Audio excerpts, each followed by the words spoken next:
हाँ जी, टेस्ट सही हो गया। अच्छा जी,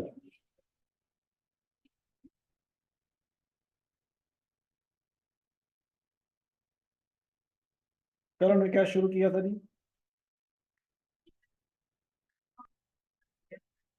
प्रेजेंट वैल्यू ऑफ एनओडी, ऐसी है।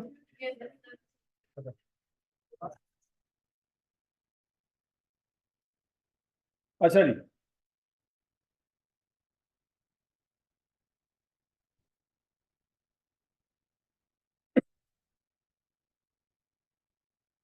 आज बच्चों लिखे प्रेजेंट वैल्यू ऑफ एनओडी की application.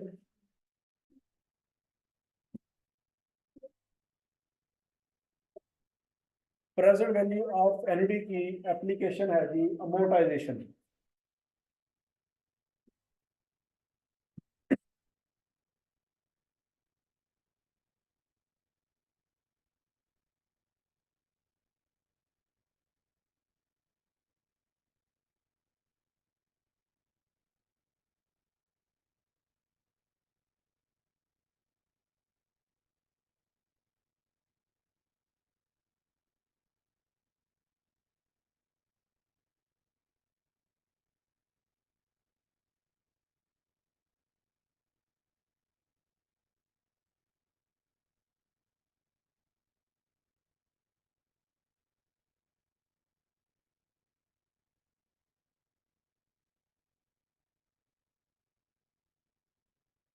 It is a process in which we take a loan from bank and pay it back in equal periodic installment.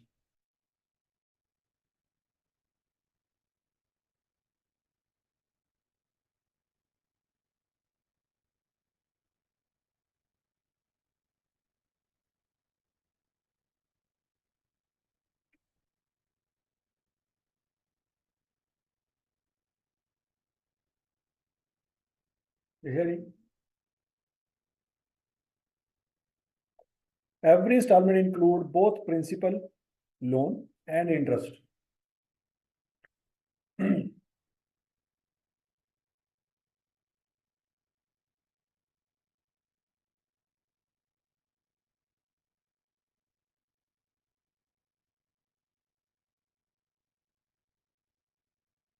Both principal and interest.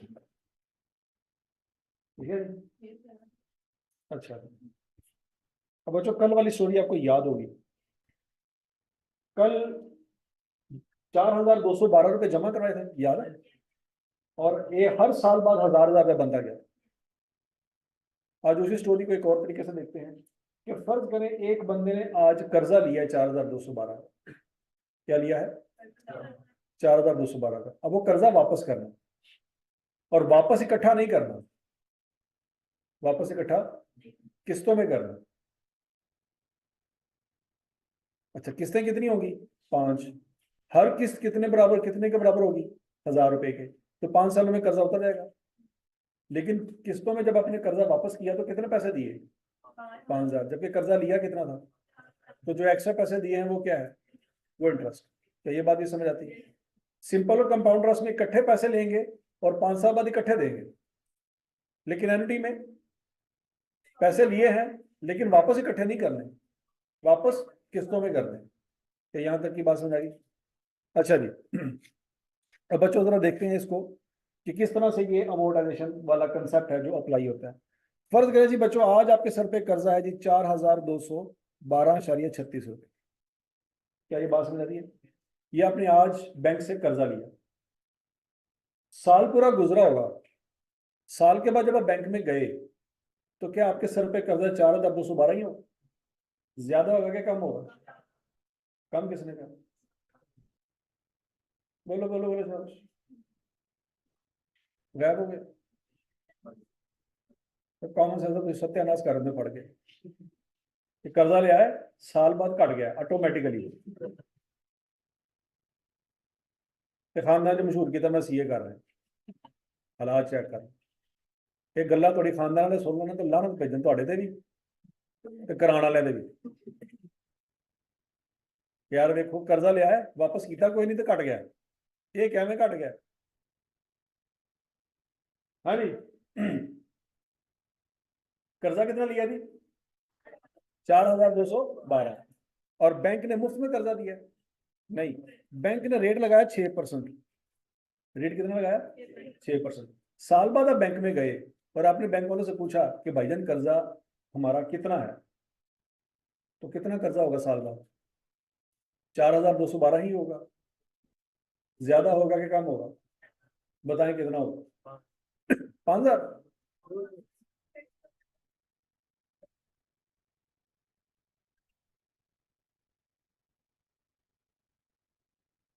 क्या करेंगे जी, जरा बताएं। 6% इंटरेस्ट ऐड हो जाएगा, सीधी सी बात है। ये 6% लेना किसका है? 1,000 का। 4,212 जो कर्जा लिया है उसका 6% लेंगे, कितना सूद बनता है? एक साल का कितना सूद बनता है? 252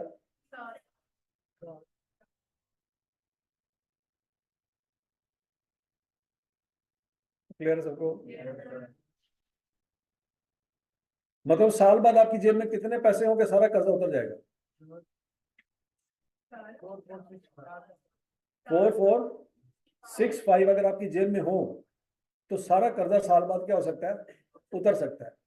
लेकिन आपकी जेब में तो 4,400 है ही नहीं। नहीं बात समझ रही? आप गए साल बाद, उससे पूछा कितना कर्जा है जी, उसने क्या कहा? 4,465। ऐसे ही है। आपने कहा यार मेरे पास तो 1,000 रुपया है। कितने पैसे हैं? 1,000 रुपया। आप 1,000 रुपया बैंक वालों को देंगे तो बाकी कर्जा आपका कितना रह जाएगा?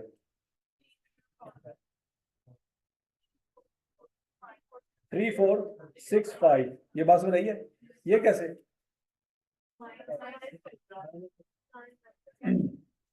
1,000 किस में से माइनस किया? 4,465 में से। ये 4,465 बना कैसे? ये बात समझ आ रही सबको कि नहीं समझ आई? बैंक वाले जब 1,000 रुपया पकड़ेंगे तो पहले लोन में से माइनस करेंगे कि इंटरेस्ट में से? शाबाश शाबाश शाबाश शाबाश, अक्ल इस्तेमाल करो, अक्ल इस्तेमाल। इंटरेस्ट कितना बनता है? 252। वो कहेंगे 1,000 में से पहले 252 तो साइड पे करो ना, क्योंकि वो तो सूद है, वो तो आपने पे करना ही करना। तो 1,000 में से 252 साइड पे कर दो, बाकी कितना बच गया? 747 बच गया। ये आपके लोन में से माइनस हो गया। तो आपके मुताबिक जो आंसर आता है और यहाँ पे जो आंसर लिखा हुआ है ये सेम ही है। ये बात समझ आ रही सबको कि 3,465 कैसे आया? ये बात सबको हजम हो गई है? अच्छा जी, अब 2 साल बाद आप बैंक में गए, क्या 2 साल बाद आपके बैंक बैलेंस में जो लोन होगा वो 3,465 होगा? ज्यादा होगा कि कम होगा? ज्यादा होगा। अब रेट किस पे लगना है? 3,465 पे लगना है। कितना सूद बनता है? 207.9। वो इस 3,465 में जमा कर लें। टोटल कर्जा कितना हो जाएगा? 3,672। मतलब 3,672 आपके पास 2 साल बाद इकट्ठे पैसे हों तो बैंक से जान छुड़ाई जा सकती है। क्या ये बात हजम हो रही है? लेकिन इतने पैसे तो है ही नहीं। तो आपने दूसरे साल के एंड पे भी कितने पैसे जमा करवाए? 1,000 रुपया। तो जब आप 1,000 रुपया जमा करवाएंगे तो 3,672 में से 1,000 रुपया माइनस कर दें।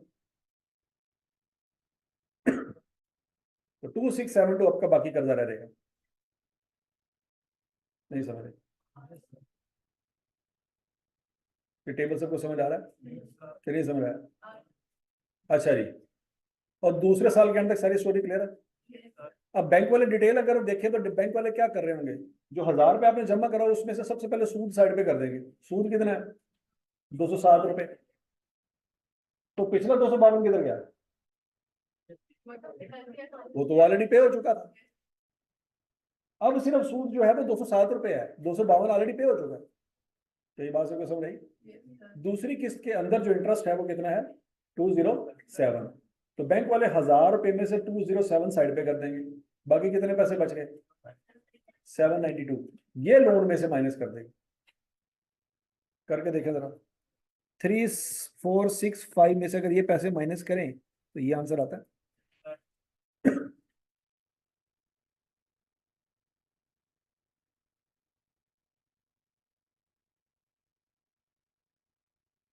शाबाश शाबाश शाबाश शाबाश शाबाश।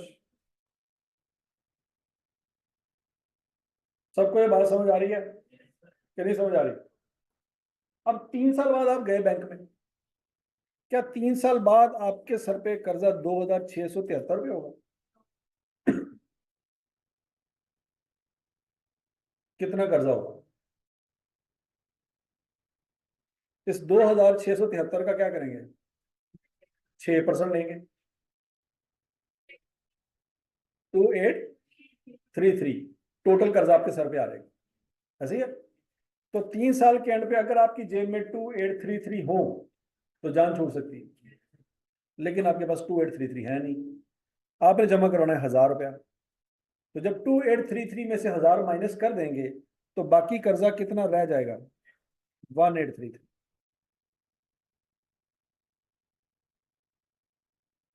क्या ये पॉइंट सबको समझ आया कि नहीं समझ आया? अच्छा, 4 साल के एंड पे आपके सर पे जो कर्जा होगा वो 1833 होगा कि ज्यादा होगा? शाबाश शाबाश शाबाश। कितना होगा? 1943। ये कैसे आया 1943? इसका 6% लेके इसी में ऐड कर दें तो क्या आंसर आएगा? 1943। इसका मतलब है चौथे साल के एंड पे अगर आपकी जेब में 1943 हो तो कर्जा पे करके जान छुड़ाई जा सकती है, लेकिन आपके पास 1943 नहीं है। आपने जमा करवाया 1000 रुपया। तो जब आप 1000 रुपया जमा कराएंगे तो बाकी कर्जा कितना रह जाएगा? 943 रह जाएगा। क्या ये बात सबको समझ आई? अब 4 साल के एंड पे कितना कर्जा है? 943। तो क्या 5 साल के एंड पे भी कर्जा इतना ही होगा? बढ़ जाएगा, कम हो जाएगा? कितना हो जाएगा?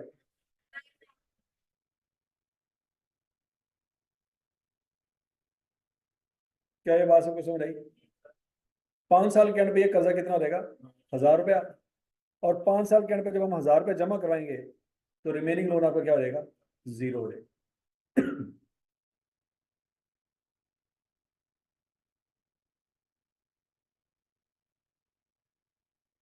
क्या ये टेबल सबको समझ आ गया कि नहीं समझ आया? अब बच्चों 5 सालों में आपने जो टोटल सूद जमा करवाया है उसका आंसर आता है 787.64। ये वही अमाउंट है जो आपने कल फार्मूले से निकाली, याद है? ये अमाउंट आपने कैसे निकाली थी फार्मूले से?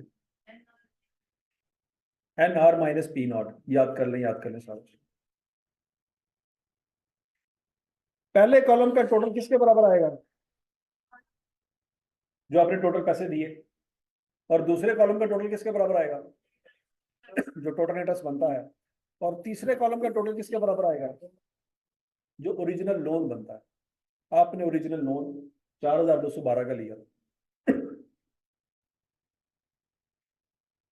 तो ये बात सबको समझ आएगी?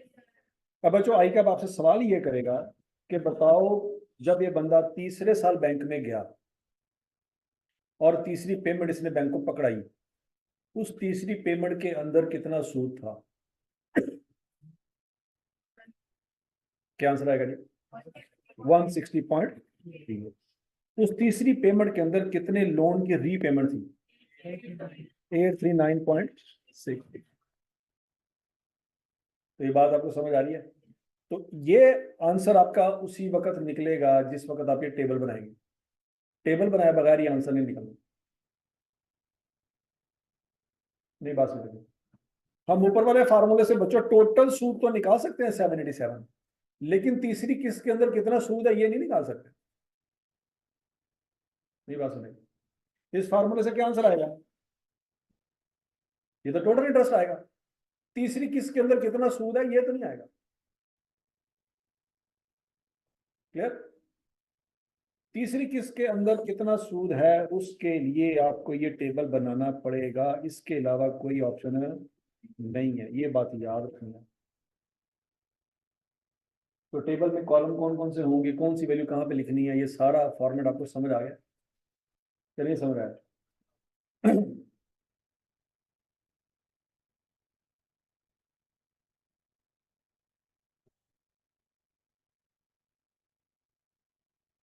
ठीक है। अच्छा जी, अब बच्चों, अब प्रेजेंट वैल्यू का एक और टॉपिक है, कैश प्राइस। टॉपिक का नाम क्या है? Cash price. अब फर्ज करो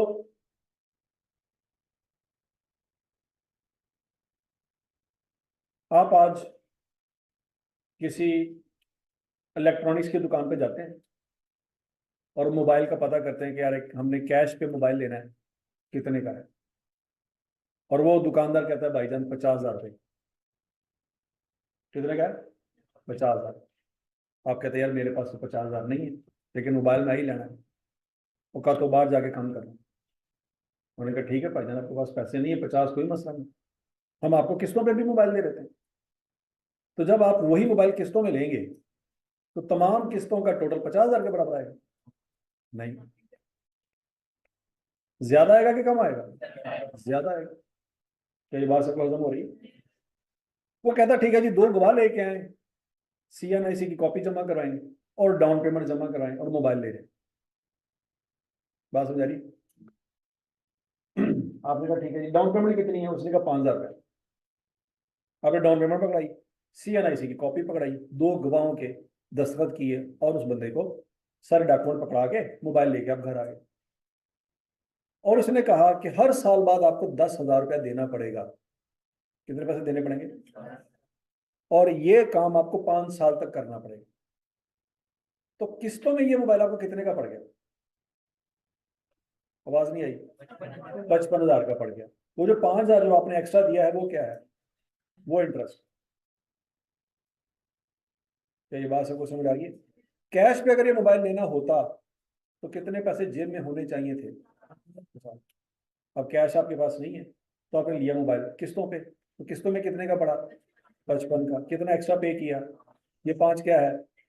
इंटरेस्ट। ये बात सबको समझ आ गई? अब मोबाइल आप कैश पे लेते या किस्तों पे लेते, मोबाइल तो सेम ही होगा ना, या फर्क होगा उसमें? जो किस्तों वाला मोबाइल है वो महंगा है, तो क्या उसमें ऑप्शन ज्यादा होंगे? नहीं, ऑप्शन तो कोई ज्यादा नहीं होते।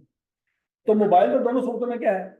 सेम है, चाहे आप कैश पे लेते चाहे आप किस्तों पे लेते। क्या ये बात सबको समझ आ गई?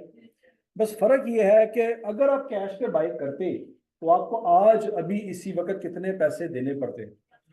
50।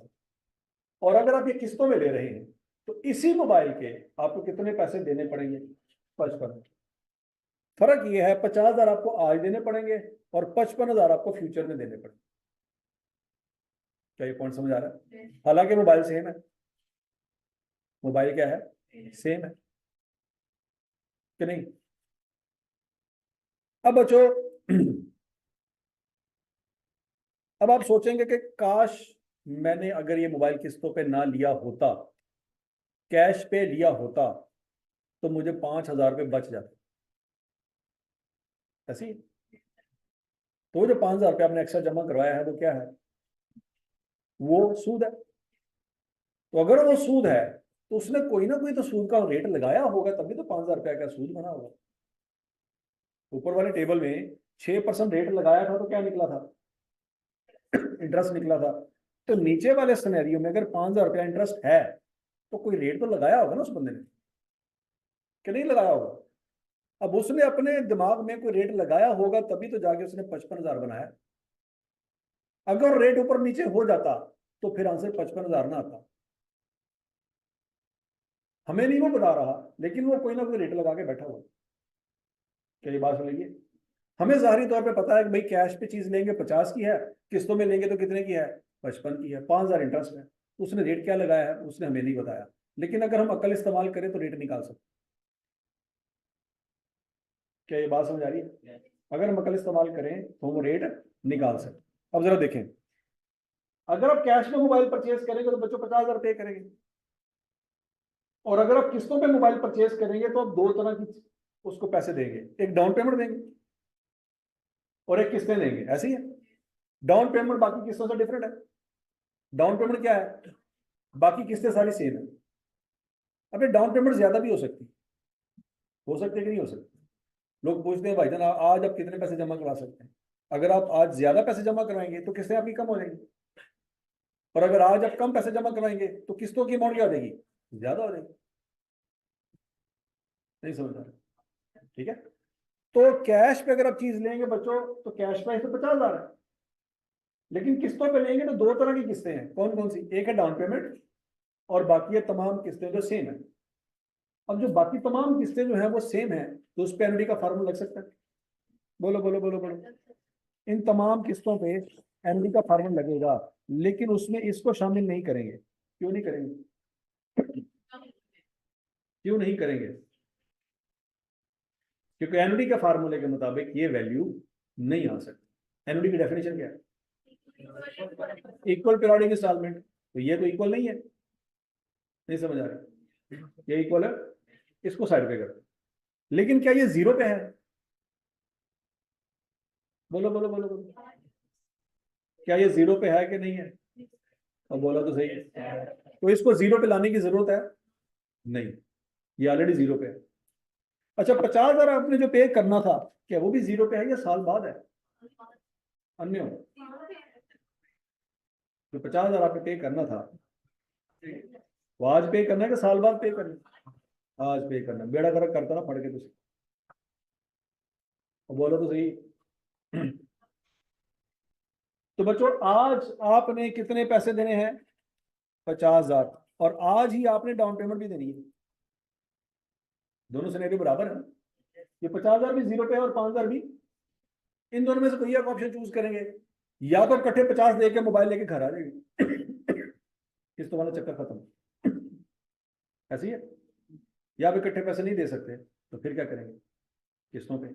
जब किस्तों पे देंगे तो पहले क्या करेंगे, 5,000 का देंगे, ऐसी है। तो 5,000 तो जीरो पे है, उसमें कोई सूद नहीं है, क्या है? तो बोलो तो सही। आपने ये जो 50,000 देना है और मोबाइल लेके आना है, क्या इसमें सूद है? क्यों इसमें सूद क्यों नहीं? तो आपने ये जो 5,000 दिया है इसके अंदर सूद है, इसके अंदर है। बोलो बोलो बोलो बोलो, है? इसके अंदर तो कोई नहीं है। क्यों? क्योंकि ये पैसे भी आज ही दिए। बोलो बोलो बोलो बोलो। वो पैसे जो आपने फ्यूचर में दिए ना 10,000, इसके अंदर सूद है। क्यों बोला? क्योंकि पैसे फ्यूचर में दे रहे हैं, टाइम गुजरने के बाद ये पैसे दे रहे हैं। तो जैसे टाइम गुजरने के बाद पैसे दिए थे तो ये सूद निकला था।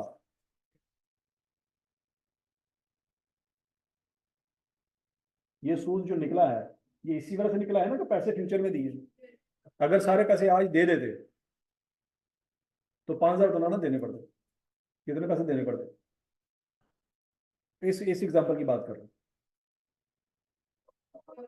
अगर सारे पैसे आज हमारे पास होते तो 4,212 देते, सूद का 1 रुपया भी ना देते। सूद क्यों देना पड़ा? क्योंकि पैसे आज थे ही नहीं, तभी तो सूद देना पड़ा। मेरी बात समझ आ रही है? ठीक है। तो बच्चों जो पैसे आप आज देंगे उसमें कोई सूद नहीं है, जो पैसे आप फ्यूचर में देंगे उसमें सूद है। अच्छा, अब बच्चों चूंकि वो जो 10,000 की आपने 5 किस्तें जमा करवानी है, उसका कंपैरिजन आज की वैल्यू से हो रहा है, तो उनको फ्यूचर में लेके जाएंगे या आज की तारीख में लेके आएंगे? मर गए सारे, मर गए मर गए मर गए मर गए,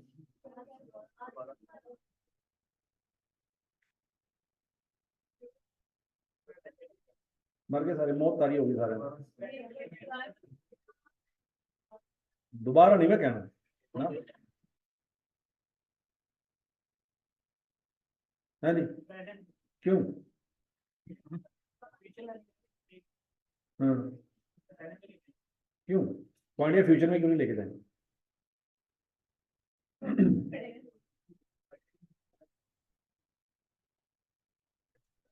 बोलो बोलो बोलो, शाबाश शाबाश शाबाश।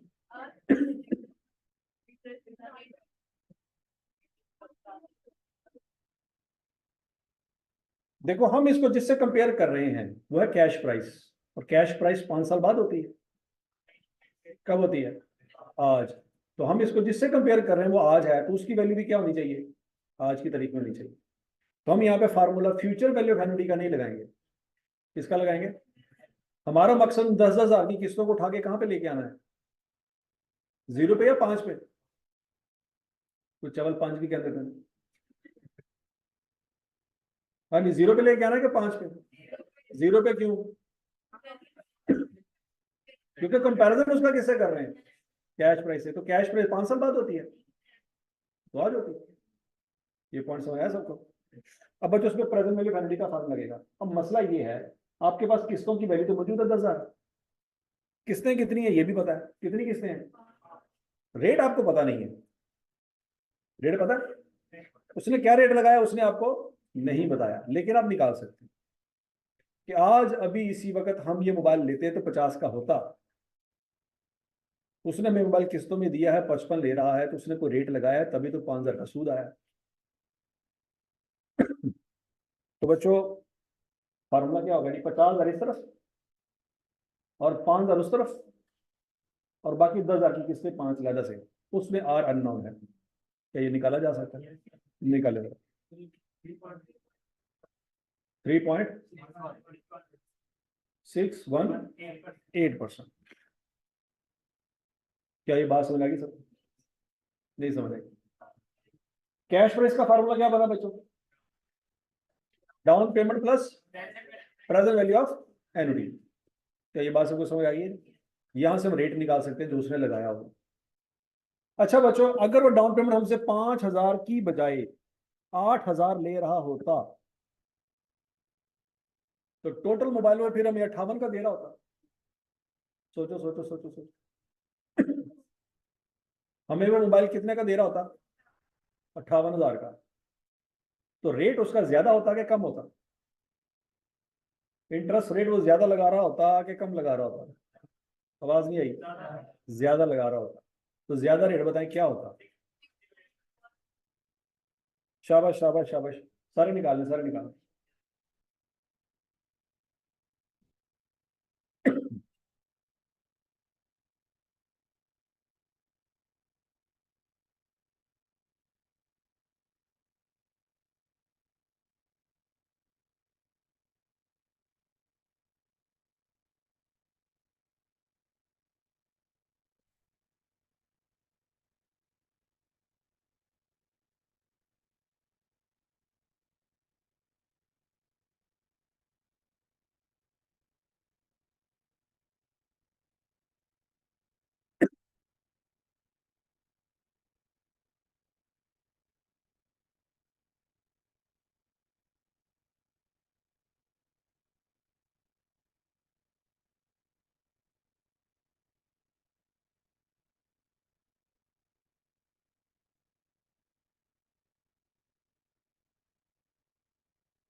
हाँ जी, तो सबका आंसर आ गया? अच्छा जी। कैश प्राइस का फार्मूला सबको समझ आ गया बच्चों? बोलो बोलो बोलो बोलो।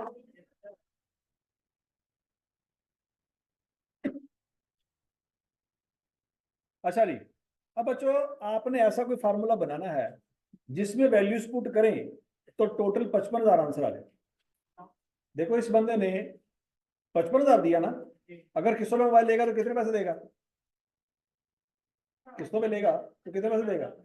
55,000 देगा। तो ऐसा फार्मूला बनाया जिसमें वैल्यूज पुट करें तो 55,000 आंसर है।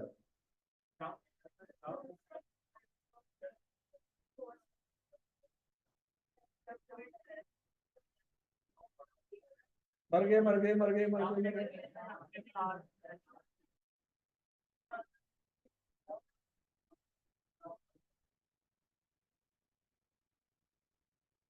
हाँ जी।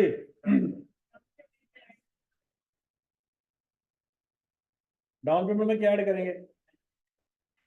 आवाज नहीं आई। Down payment plus n into r. करके देख लो, करके देख लो।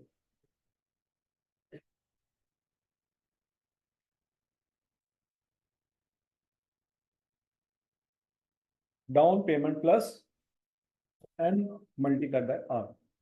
और अगर किसते सेमी एनुअल हो तो down payment plus m n r. Clear है जी?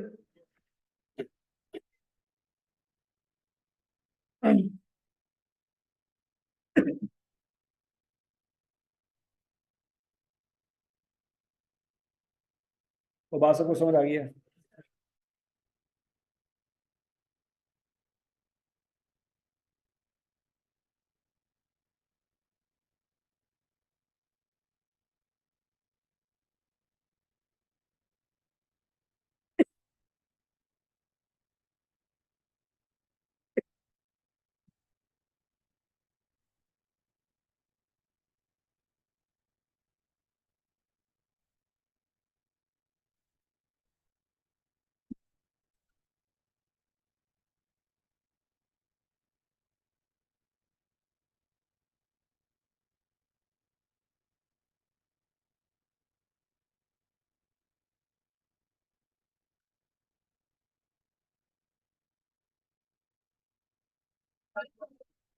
क्वेश्चन नंबर करें बच्चों 6.31, जल्दी करें। अभी अभी अभी अभी अभी जल्दी करें। शाबाश शाबाश शाबाश।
हाँ भाई, हो गया।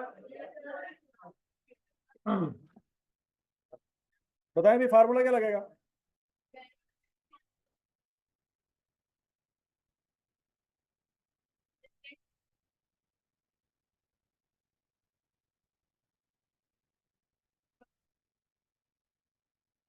डाउन पेमेंट दी हुई है, कितनी है? 2 लाख। किस्तें दी हुई हैं?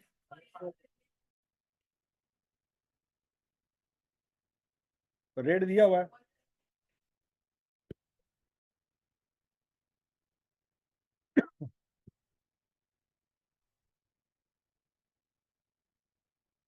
पावर क्या लेंगे? -30। तो 30 कहाँ से आया?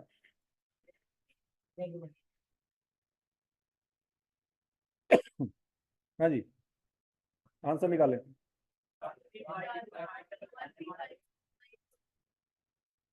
13529।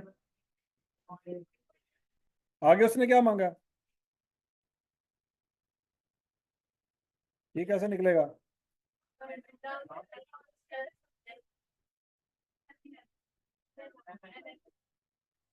डाउन पेमेंट कितनी है? एम क्या है?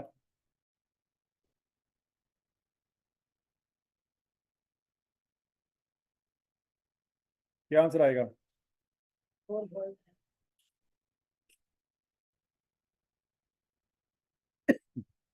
समझ आ गया सबको? नहीं समझ आया? अच्छा ये सवाल नोट कर लें, शाबाश। 6.27 करना है, 6.26 करना है,